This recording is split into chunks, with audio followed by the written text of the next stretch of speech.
Bonjour Adrien Quatennens. Bonjour. Le mouvement de grève de la SNCF entre donc aujourd'hui dans sa deuxième journée. La mobilisation hier a été très forte et donc les perturbations très importantes pour les usagers.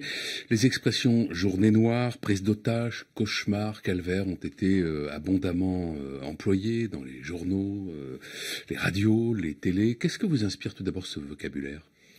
Alors d'abord, concernant la grève, dire que de toute façon, effectivement, elle génère des difficultés pour tout le monde. C'est le fait de la grève, hein, en réalité. Par contre, je ne supporte pas l'idée qu'on utilise, par exemple, des termes comme prise d'otage, d'autant plus dans le contexte que nous vivons, pour parler de ce qu'il se passe. La grève, oui, c'est difficile. Et ça fait parler, effectivement. Il y a à la fois les difficultés pour les usagers, mais le dire quand même, on ne fait pas la grève par plaisir. Celles et ceux qui sont mobilisés, ça leur coûte des journées de salaire, et pour elles et eux, c'est aussi particulièrement difficile.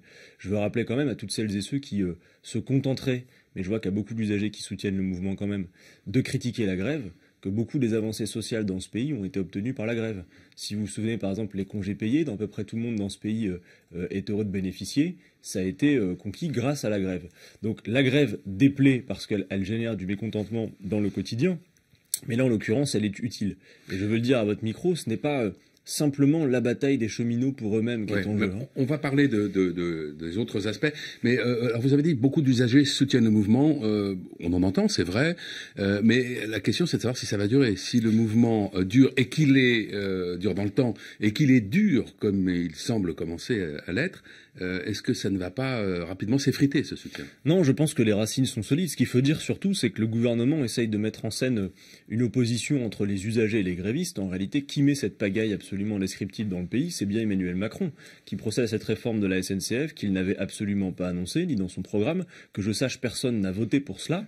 Et en réalité, il avance à marche forcée une fois de plus. Quel est son objectif réel finalement? Parce que si on parle de fond, c'est ça qui est intéressant. Le gouvernement nous dit que son souci, c'est d'améliorer le service. C'est absolument faux. Son seul souci, c'est de passer à la photocopieuse de Bruxelles pour traduire les directives européennes qui doivent de toute façon aboutir à l'ouverture à la concurrence. Vous voyez, monsieur, nous avions affaire en fait à une bande d'idéologues tout droit venus de la Commission européenne, et quel que soit le secteur sur lequel ils s'emploient, que ce soit l'énergie, le rail ou quoi que ce soit, vous vendriez demain des bananes, que ce serait pareil, ils demanderaient à tout bout de champ qu'on ouvre à la concurrence. Le projet de loi du gouvernement sur le rail, c'est 86 fois le mot concurrence, pas un seul fois le mot écologie. Que fait Emmanuel Macron quand il met fin, petit à petit, au statut des cheminots?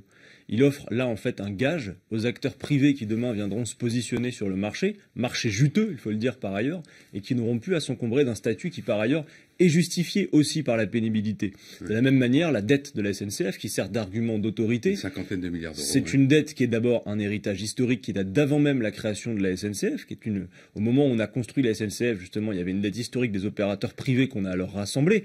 Et puis je veux le dire, c'est pas la SNCF qui est responsable de sa dette, c'est son actionnaire principal, l'État, et en l'occurrence les choix qu'il a fait en investissant d'abord et avant tout dans les lignes à grande vitesse. Et surtout, cette dette, je veux quand même le dire, est aussi creusée, et elle continue d'être creusée. Je prendrai un exemple, la ligne Bordeaux-Tours, qui coûte à peu près 7,5 milliards d'infrastructures. La puissance publique a mis à peu près 5 milliards et un opérateur privé, une filiale de Vinci, l'ISEA, a mis 2,5 milliards. Donc on voit bien que c'est la puissance publique qui a avant tout payé cette ligne. 2 tiers, en gros. Exactement. Ouais. Et ce qu'il en résulte, c'est que pendant les 44 prochaines années, les péages vont être intégralement au bénéfice de l'opérateur privé. Par conséquent, cette ligne, voyez-vous, est en déficit structurel. Ça coûte 250 millions à la SNCF par an. Donc on voit bien que tout ça sont des arguments finalement fallacieux qui visent une chose, à essayer de faire porter la responsabilité aux cheminots, à la SNCF, à diviser les Français entre eux pour regarder qui a le meilleur avantage que l'autre, alors que finalement on a juste affaire effectivement à une traduction des directives européennes.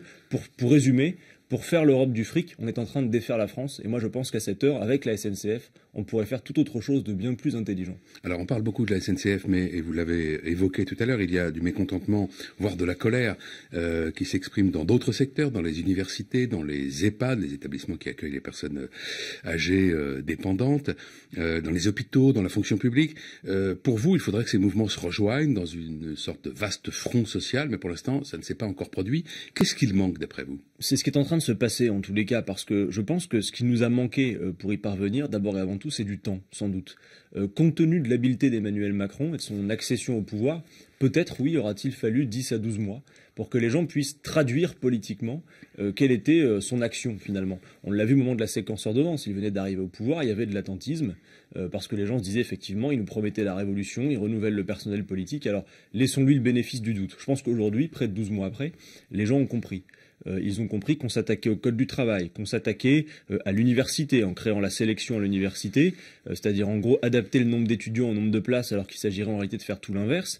Les gens voient ce qui se passe au niveau du pouvoir d'achat, la redistribution et la préférence faite pour les riches. Bref, maintenant, dis-moi, la signature de ce que fait ce gouvernement est très claire. Par conséquent, moi j'observe partout où je me déplace, privé comme public d'ailleurs, que le mécontentement non seulement s'étend, mais qu'en plus les personnes concernées mettent des mots de plus en plus communs, un diagnostic de plus en plus précis sur ce qui est en cause. Finalement, Emmanuel Macron, il a une mission très claire, et il a pour lui sa cohérence idéologique. Il achève un processus qui a démarré bien avant lui. Il est en train d'essayer de pousser le curseur du libéralisme au plus haut niveau en France, et par ailleurs, on le voit, comme dans d'autres pays où ça s'est fait, et les Français le remarquent. Partout où on pousse le curseur du libéralisme à ce point, on a en parallèle une forme d'autoritarisme de la part du pouvoir qui est en place. Et l'exercice du pouvoir par Emmanuel Macron exacerbe à plein régime les travers de la Ve République. Ça, c'est très clair. Sur la mobilisation, est-ce que vous attendez autre chose des syndicats que lors du mouvement contre la réforme du Code du travail que Jean-Luc Mélenchon avait assez vivement critiqué à l'époque, hein. Il avait estimé que ça avait été un peu mou du genou, pour dire les choses familièrement. Nous avons une certitude, c'est qu'aujourd'hui, il y a sur la table tous les ingrédients pour engager non seulement un rapport de force victorieux, mais qui permettent aussi de faire cette démonstration qu'on ne s'amuse pas dans la contestation. C'est d'abord une frustration de voir tout ce qu'on pourrait faire à la place de ce gouvernement si on était aux manettes. Donc je pense qu'il y a une bataille de l'opinion à mener, de faire cette démonstration que ce n'est pas une bataille de quelques secteurs pour eux, mais bien une bataille d'intérêt général, et que si on laisse faire le gouvernement, il y aura un effet de seuil de franchi. Et donc ce dont nous avons besoin, à mon avis, c'est de faire en sorte, y compris que celles et ceux, vous savez, qui sentent bien aujourd'hui qu'ils vont devoir passer à l'action, mais qui ne sont pas organisés, qui n'ont pas les syndicats, qui ne sont pas habitués à ces formes de mobilisation, ou même, je dois le dire, qui n'ont pas l'occasion de faire une journée de grève et de perdre le salaire qui est en conséquence, doivent pouvoir se mobiliser. C'est donc à nous toutes et tous, qui sommes finalement à chaque fois, j'ai envie de dire, les premiers de cordée de la mobilisation, hein, syndicalistes, associatifs, politiques, de créer les conditions, de faire en sorte que toutes ces personnes puissent nous rejoindre. Et c'est la raison pour laquelle nous souhaiterions effectivement qu'une initiative soit prise qui permette d'aller vers une grande marche nationale, un week-end, pour permettre effectivement au plus grand nombre de venir, sur un mot d'ordre suffisamment ample pour que tout le monde se retrouve, que ce soit les retraités, les personnels des EHPAD ou les cheminots, et puis celles et ceux qui aujourd'hui sentent bien que la manière dont on organise le travail dans ce pays les concerne aussi. Vous savez, c'est pas juste une affaire de quelques secteurs, c'est bien l'affaire de tous. Olivier Besancenot est de retour, on le voit revenir à l'occasion de cette mobilisation sociale. Il est très populaire, Olivier Besancenot, à la gauche de la gauche. Est-ce que vous pensez qu'il a un rôle particulier à jouer, lui aussi? Mais je pense que dans cette bataille et dans les batailles qui s'ouvrent dans le mouvement social, nous avons toutes et tous un rôle à jouer. Olivier Besancenot, quand il est présent sur les plateaux télé ou dans les luttes, il fait avec nous un travail critique du gouvernement. Et de ce point de vue, c'est bien. Clairement, vous savez, dans la période, on a besoin d'avoir les coudes serrés.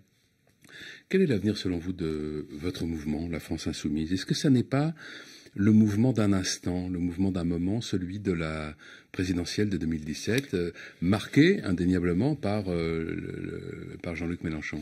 Non, alors vous pourriez vous en rendre compte rapidement, simplement en observant l'activité du mouvement à ce jour. Sachez que nous sommes, je crois, la seule force politique aussi présente à l'action sur le terrain dans un moment qui n'est pas un moment de campagne électorale. Moi, chaque jour, je reçois sur les bancs de l'Assemblée nationale des photos venues de tout le pays, des actions que font encore les militants du mouvement, un mouvement qui essaye de s'élargir constamment et qui est à l'action aussi pour être utile tout de suite. C'est-à-dire comment créer un mouvement qui fait en sorte que nous puissions avoir des actions utiles à la population, d'auto-organisation, sans en passer nécessairement par l'arrivée des élections. Donc là, on a des campagnes, de grandes campagnes thématiques, notamment sur l'éradication de la pauvreté, l'évasion fiscale. Ça participe d'un grand mouvement d'éducation populaire qu'on veut non seulement le plus large possible, et donc nécessairement le plus souple. Vous savez, à la France Insoumise, il y avait des gens qui sont militants depuis 20 ans, d'autres qui le sont depuis 20 minutes. Vous avez celles et ceux qui simplement ont signé pour être sur une newsletter, et puis les acharnés qui tous les soirs sont sur le terrain. Donc c'est quelque chose de très ample et souple et de très ouvert. On peut par ailleurs être membre d'un parti politique et membre de la France Insoumise. Nous voulons faire un grand mouvement populaire qui puisse apporter l'alternative crédible à Macron et son monde.